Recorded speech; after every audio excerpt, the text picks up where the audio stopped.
Okay. Go. Basically. Okay. That was go. Sorry.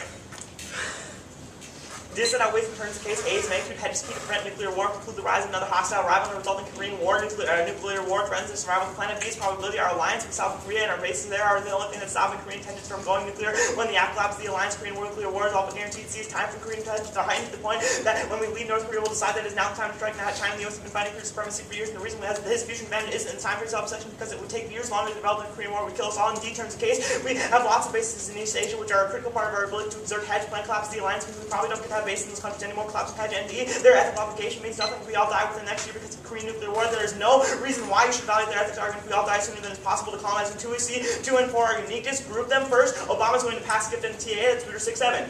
A spokesman for the U.S. Trade Representative Office of Obama was committed to passing all the trade agreements this year, as well as extending trade assistance. The administration has been moving towards the first step of congressional consideration of the agreements. And second, you can extend my Reuters evidence from the 1 and 2 that indicates that the House will pass all pending free trade agreements by August, and Republicans will compromise. That's Reuters 6 and 7. We need to separate these issues, deal with them independently, and move ahead with these trade deals. Republicans will be happy to consider the CAA. It was coupled with legislation to give Obama trade promotion authority to negotiate with new trade agreements. And 2AC3 is no spillover, but politics are interlinked, not separate issues. This means that when Obama is focusing his efforts on moon mining, skip that doesn't pass. And 2AC5 is a Reuters indict, but they are misconstruing what the 7 said. It indicates that Obama's political capital is key to sustaining the amount of support it has in the status quo, which is enough to ensure passage. And 2AC6 is internickness, but the app should be able to fiat that we magically pass two bills at the same time. B does not mean that we ignore the political consequences of the plan, which is a skip that doesn't pass. Also allowing intrinsicness makes it impossible for the night to link to anything, destroying the competitiveness of debate. Group the link debate. He unites the coffin evidence, but it's citing an empirical example of how nobody wants to spend money on space. I win the link because my evidence is awesome in the funding debate. And moon funding contentious in Congress, upcoming elections of Powell and 10.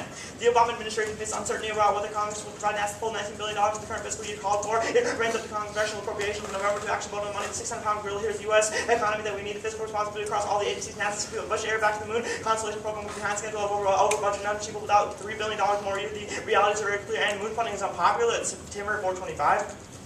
Even assuming that the bill could clear the full House and Senate and survive when Obama vetoed, the impact would be much less than its supporters hope. That it didn't stop Obama from dismissing what we've been there, simply stating that NASA's budget will be consistent, allows the Congress to shift the burden of finding money into future ones who may not be inclined to do so. And given how contentious budget issues have been in the current Congress, and any time it was turning into something Congress would probably make it a non-starter and publicates the plan, even if they like space, they don't like spending money. That's Powell and 8.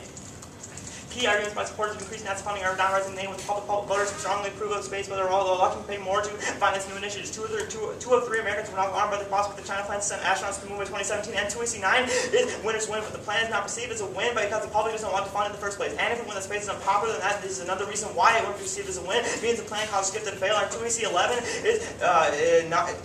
is not key to the alliance, but extend Hawaii Kim 5 evidence that it is. The evidence indicates that the free trade agreement would save the U.S. South Korea alliance, which is the cornerstone of stability in East Asia. And 2AC12 is the eternal link debate, but we are winning the skip is key to the alliance that's Hawaii and Kim, and that our bases in Korea are predicated off the alliance and are critical component to our hedge. In a world where we lose those bases, we lose a massive global power projection tool, and more countries perceive our presence in East Asia than our presence in space. And 2AC13 is politics.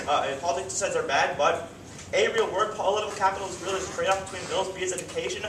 Education about a political process is good, regardless of the accuracy of our simulation. We are still good for debate because we examine the political process and trade-offs, which is what the act does in plan fiat. And C, our evidence indicates that there's a trade-off. Make the app win that there isn't instead of voting on a winding theory argument.